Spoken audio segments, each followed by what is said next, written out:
I'm so excited for this project. I have worked with the designer Hester from MoYa Yarns in South Africa. I've done a few video projects for her, worked with some of her own designs as crochet alongs, and have had the privilege of using some of their yarn. For this project, I will mostly be using the DK 100% cotton yarn. Double knit yarn, here is some of the specifications on the label. I will have the link to the MoYa yarn in the description, and please look up some of those patterns and yarns available.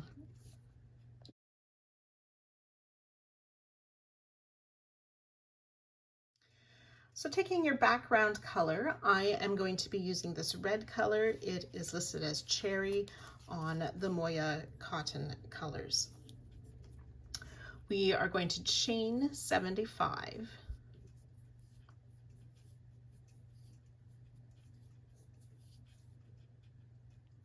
So I have my chain of 75. Working in the third chain from the hook, we will place a double crochet.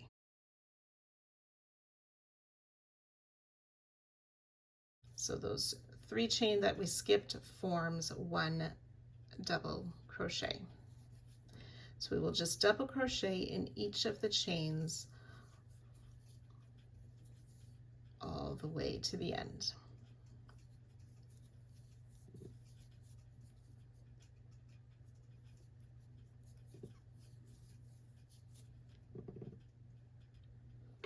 So I've made a double crochet in each of the chains across. There will be 73 double crochet. I'm using a 3.5 millimeter hook for this project. And then we're just going to, each row, I like to chain 3 and then turn. And that chain 3 counts as our first double crochet, so working in the second stitch, double crochet in each stitch across.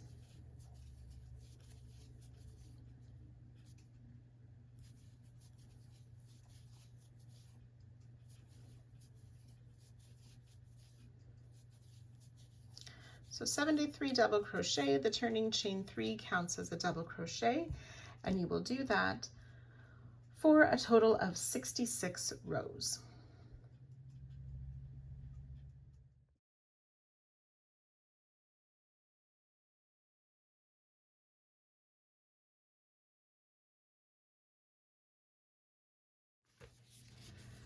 So the designer used 2 of these little tots in the color oregano for the small squares that we're going to make, and then sew on to our base in the shape of a Christmas tree.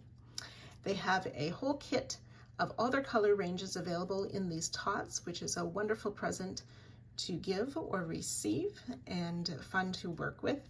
I only have 1 of this color, so I'm going to be using from my stash the color Amazon, which actually shows a bit more green than it does on the camera.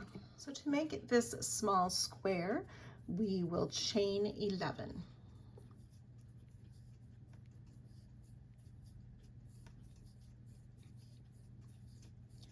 Nine, 10, 11. We will double crochet in the third chain from the hook.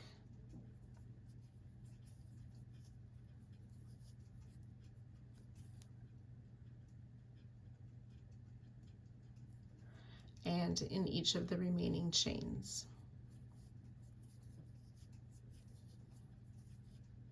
Oops.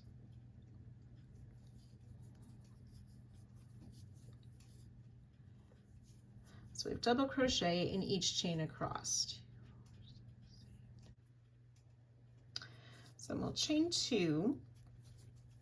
For most of us, a chain 3 is going to just pull a bit too much and would distort the square shape we need. So chain 2, which counts as our first double crochet in each of the stitches across. So you'll have, including our turning chain, you'll have 10 stitches, and then we will make 6 rows of double crochet.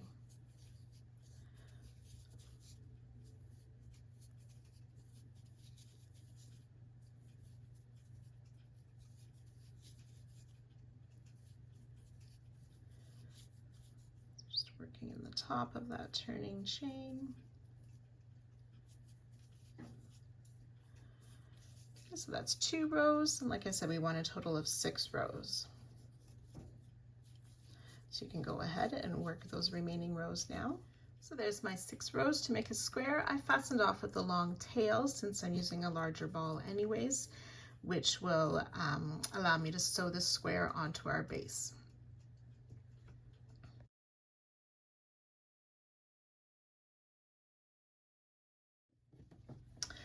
So to make the numbers on these, we're going to turn our square sideways, and you can just make a chain the length you need, shape it into the number you need, and sew it on. I'm going to try to do mine as surface crochet, so I'll show you how I do that. I have my slip knot prepared. I'm going to insert my hook from the front to the back to grab that slip knot and pull through to the front. Now I'm working on my number 1, so this will be the easiest letter, of course, to shape. So I just insert my hook above, grab that loop on the back or the yarn, and pull through my loop. And I'll just continue to working in that manner. And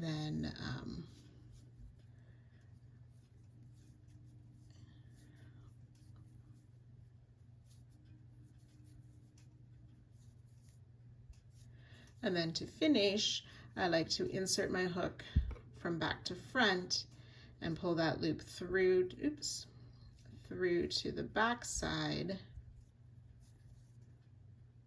where I can just fasten off back there.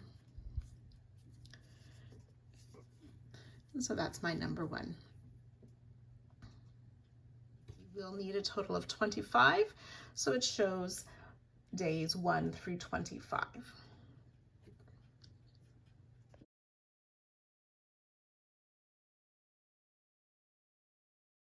Now for the base of the tree, the designer used a MoYa tot again, something similar to this in a variegated, slightly different coloring than this.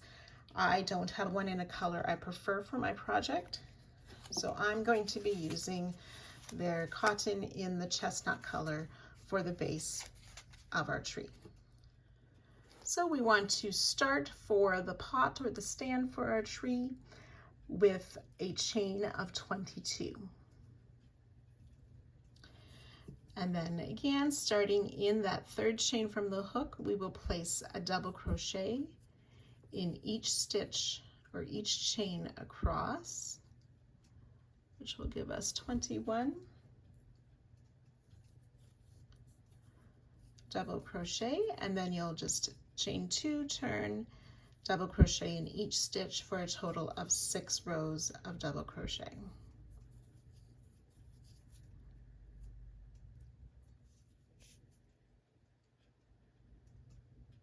So I have my 6 rows of double crochet for the tree base or stand, and again I fastened off with a long tail so I can fasten it to the base part of our project.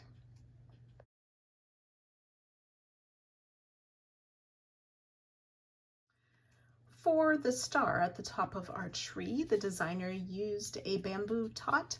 I am going to be using from my stash a shimmer yarn from MoYa in 50% bamboo, 50% cotton.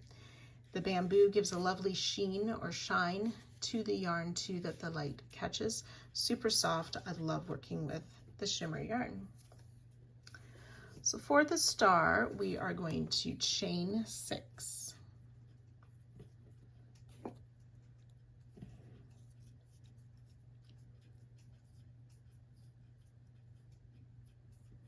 Five and 6 chains. We want to slip stitch to our first chain to form a ring. And into the ring we will work, so we're going to work a group of 3 double crochet. So I will chain 2 for counting as my first double crochet. I'm also going to work over the tail as I work these stitches. So into the ring, I'm going to make 2 more double crochet for my first set of 3. and chain 1. We will do that a total of 5 times. So 3 double crochet into the ring,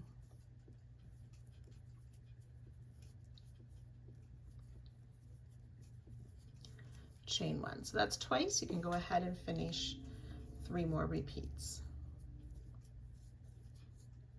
Once we've worked those 5 groups of 3 double crochet with the chain 1, I will slip stitch 2.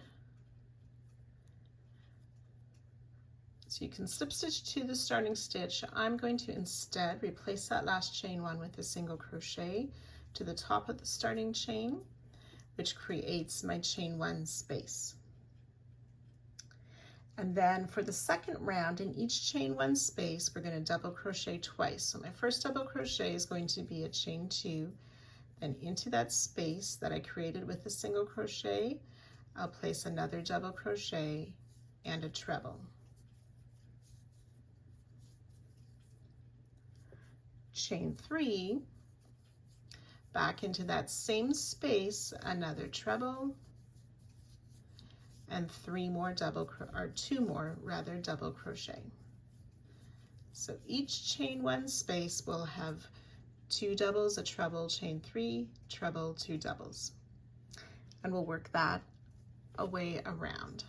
So skipping the 3 doubles into the next chain 1, making 2 doubles and a treble crochet, chain 3, in the same space, treble crochet, followed by 2 more double crochet. So that's 2 repeats. You can go ahead, work that 3 more times, and I'll join you at the end. So when you've worked those 5 groups, we will just slip stitch to our starting chain 2 and fasten off again, leaving a long tail to sew the star in place. Now the star would make a lovely decoration on your wrapped presents. It would be great to perhaps make your own homemade cards using the star on top, or just inserting into one of your cards as a special little ornament. You could make a little loop on the top. Instead of a chain 3, you could make a larger chain of 10 or something like that that could be hung on the Christmas tree as a cute decoration. So use these as your imagination can throughout this month for more decorations.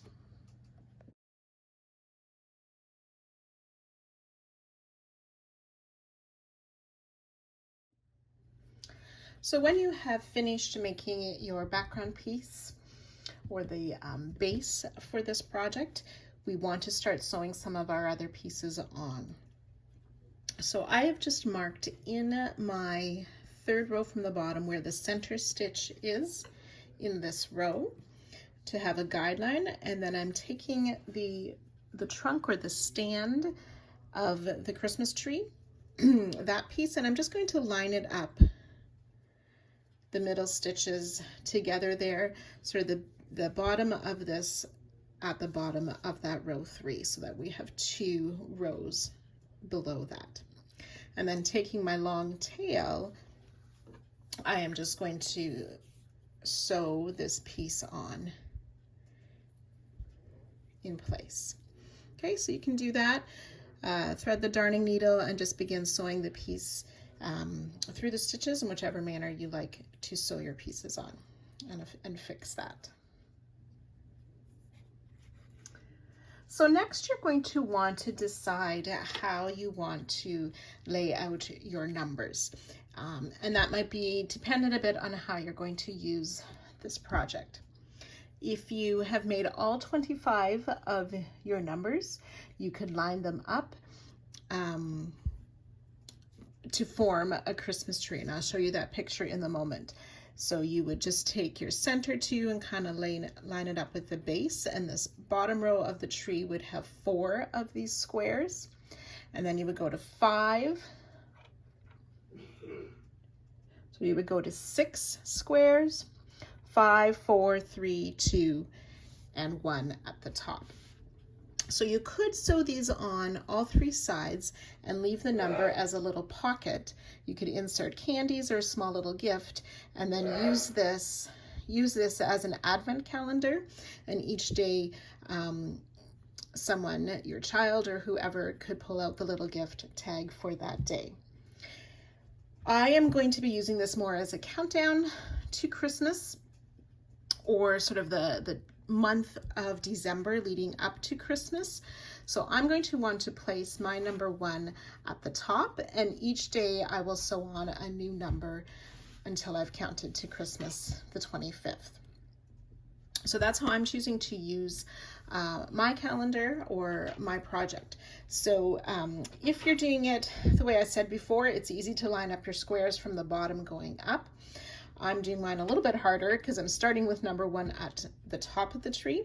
So I'm going to be counting and measuring out, and I'll show you in a minute how I determined where to place my number 1. So what I have done is I've used my 1 number to sort of measure where the top of this row of numbers will go, and I've moved that all the way up the pattern, and I'm ready to affix my number 1. So again, I'm going to count from that row and find the middle stitch so I can line up the middle of my square with that middle stitch before I start sewing. So I've just attached with a stitch marker to the center top of this square so I know where to sew it, and again, using my long tail in your preferred method, you can just sew along. Now remember, if you want to use it like a pocket, you're going to leave that top edge not sewn so you can stick things in the pocket, and you can go ahead and sew them on. So next I want to take my star and again line it up at the top center of my piece. Now this one I'm going to use stitch markers on each point, just so as I'm sewing it, I keep the shape of the star nicely.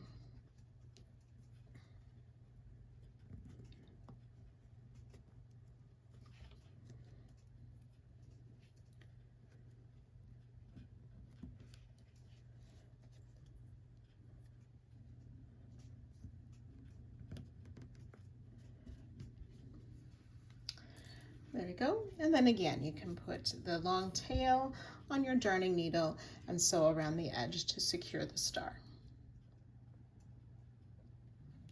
Now the last thing we need to do is make a way for us to hang this. So it is designed to fold over, and we would just use like a clothes hanger that will affix into 2 pockets that we're going to create on the side and then hang it up. So we're just going to sort of eyeball it, take our piece. We want to leave a small hole at the top for the hanger, and just fold over a pocket. Just fold over the corners like so, wherever you prefer to have that. And then on the back side, we will just sew those in place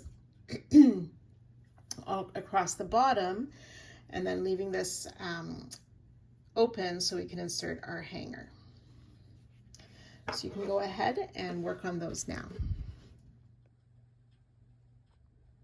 So this gives you a little bit of an idea of how it will look when it is finished and hanging.